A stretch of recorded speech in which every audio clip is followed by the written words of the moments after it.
সাবেককে নিয়েই পথ হাঁটে আমাদের কৃষ্ণনগর শহর। সকালে কৃষ্ণনগর বাস স্ট্যান্ডের পেট্রোল পাম্পে পেট্রোল নিতে গেছিলাম। এখান থেকে আমি নিয়মিত পেট্রোল ভরি। 50 টাকার পেট্রোল আমি ভরেছি। আসলে আমি দেখাতে চাইছি এই মেশিনটিকে, ফুয়েল ডিসপেন্সারটিকে একেবারে পুরোপুরি ডিজিটালাইজড এবং অনেকগুলো প্যারামিটার এখানে রয়েছে, অনেক ফাংশান এটার, অনেক আধুনিক। এবং এখানে পেট্রোল এবং ডিজেল একই মেশিন থেকে দেওয়া সম্ভব, কিন্তু আগে এমন মেশিন ছিল না।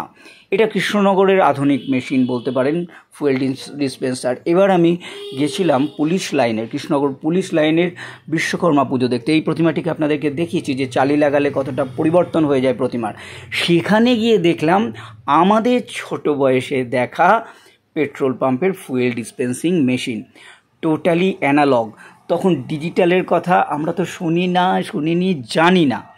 দেখুন, অনলি কতটা পেট্রোল বা ডিজেল নেওয়া হয়েছে সেটা কিন্তু এখানে ফুটে উঠতো। কত দাম, কি বৃত্তান্ত, সেগুলো আসতো না, সেগুলো ক্যালকুলেট করতে হতো।